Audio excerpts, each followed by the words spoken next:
holiday, so I just want to wish everybody a happy Tu B'Av tonight. Tu B'Av is a holiday that most Jews are not familiar with. It's the Jewish Valentine's Day. Israel actually celebrates it, but American Jews don't really celebrate it. In ancient times, going back about 2,500 years, the Jewish women would all dress up, and they would dress up in white tunics. They would borrow clothing from each other so that someone who couldn't afford a nice dress was not left out. And they would go into the vineyards, they would dance in front of the men, and they would give a speech. On a full moon. On a full moon. Why is that significant on a full moon? Because our calendar is a lunar calendar, unlike the Romans and Christians, which is a solar calendar, and that's why the Jewish people have fought to keep a lunar calendar. When you're called a racist and you live on an island full of brown people, kind of terrifying. I live in Hawaii, and I just thought everybody hated me. So I'm on her show, and this is amazing. This is on national TV, and she's saying, "You're a rabbi. I have these Jewish daughters. Why haven't you introduced them to any Jewish husbands?" And I actually came back, and we did 2 shows. I was the rabbi at Oxford University. I brought 3 strapping British Jewish lads, Oxford students all, pedigreed. And we did 2 shows on your show where they went out on dates. They were filming going out on dates. Yeah. None of them worked out. No. My kids thought they were bores. That's what they told me. Well, one of them worked out for like 6 months. Yeah. Then it figured out. Yeah. Then after that, they all dated rabbis. And someone told me that I didn't see the segment, that yesterday Valerie Jarrett was on the show. Oh yeah, she was on The View. And I heard that she was asked about you, and her response was, Roseanne who? Yeah. So this is all hearsay. I did not see the segment myself. Sorry? Yeah. Is that accurate? I don't know. Yeah, and she said she's going to be on, are you going to watch her on Sean Hannity? And she said no, and I hope no one does, and no one else does either. Okay. You know, because she's into teachable moments. Okay, so as a teachable, well, I'm sorry, I'm such a bitch. I'm sorry.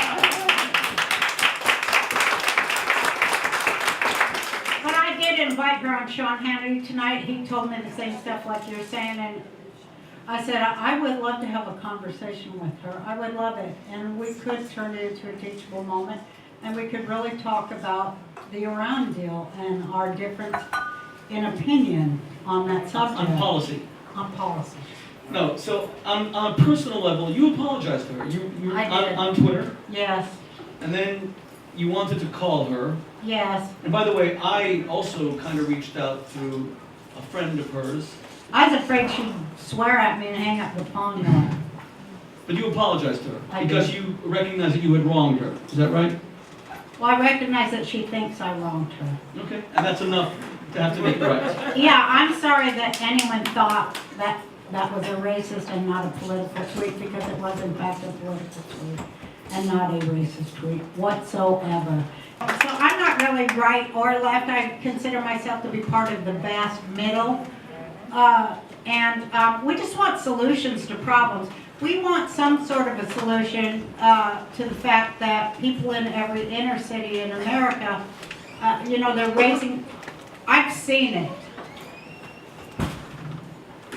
And that's one thing that, I mean, I shouldn't say this, but it will get me in more trouble, but. Then let me jump in for a second. Part of the reason that okay. First, like for 100 years, every day on CNN and the TVs, they're like, Hillary's path to 320. Hillary's path to 320. Trump can only get 120, and you know the Electoral College. And then when it showed him getting the Electoral College, not even a minute went by when they were like, the Electoral College is a corrupt way to. But he did win, and I was sitting there, and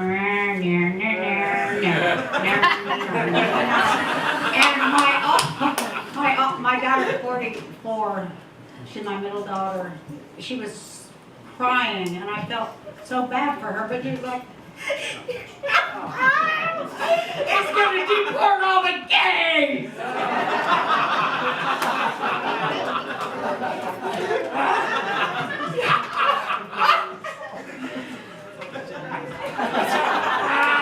She actually said that. And, I'm like, no, he isn't. Let's get it there. He said, no, he isn't. You know, and the more things he does that turn out good, such as jobs and the economy, they hate that so bad. When I first did my said I was going to come back, and they bullshitted me into doing it too. They did. They really bullshitted me and yanked my chain and all that. I thought, oh God, I'm going to be able to bring people together. And I feel that the show did in so many Look at all ways. the people here tonight. Because they showed a diverse family, you know, loving each other, of a Hillary hater and a Trump hater, and they got on with their lives, you know, and they lived next door to Muslim people who they were afraid of and disagreed with, and they got on fine. And, you know, that's, you know, because the hate was gone. It was all love, and love kills hate. But You spoke about how much your family loves you and the support of your family. You also have an on-screen family. yeah, And I'm human, and you're human. If I had created a show that was about my life that had my name, and I was suddenly, even if I had done something wrong, but I had apologized for it, and I had asked for forgiveness, and now that show was continuing without me, having having been cut out from it, I can only imagine that I would be in a lot of pain, because I would feel very unappreciated. I would feel judged. I would feel that after all that effort, wow, one strike and I'm out. How do you feel about the show continuing?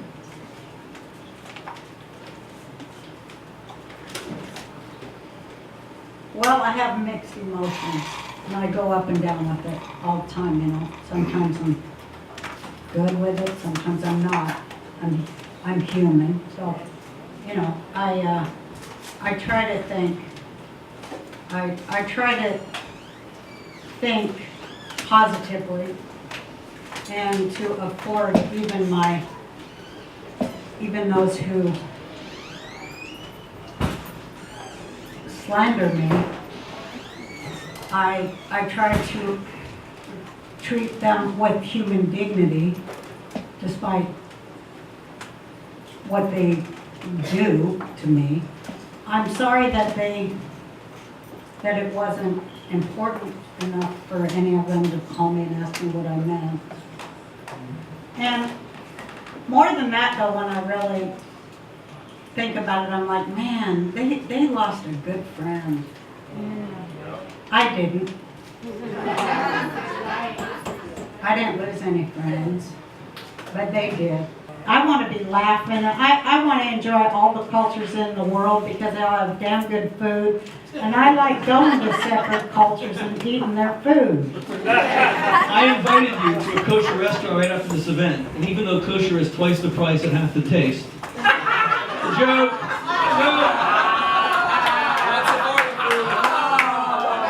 I'd have a Nathan's hot dog in a heartbeat. All we need is, there is a kosher Nathan somewhere, I just don't know where. And I wish, in time, we'll have a fuller discussion of the amazing conversations that Roseanne and I had right after this tweet, where I know that you were in pain because you represent Judaism and the Torah, but you tried your best to make it right, and I respect that tremendously. And it was very courageous of you to come this evening for your first public appearance. Everyone was very nice to me.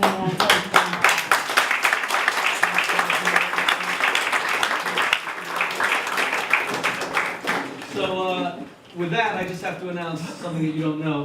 They've actually, ABC has asked me to replace you on the show. And it's now going to be called Shmuley. And so Roseanne, you and I will continue to have great Torah conversations. I hope everybody will listen in. study the Torah, embrace your Judaism. If you're a Christian, embrace your faith. If you're a Muslim, embrace your faith. If you're an atheist or agnostic, just buy my books. Roseanne, God bless you. And, God bless everybody here, and let's all try to love each other.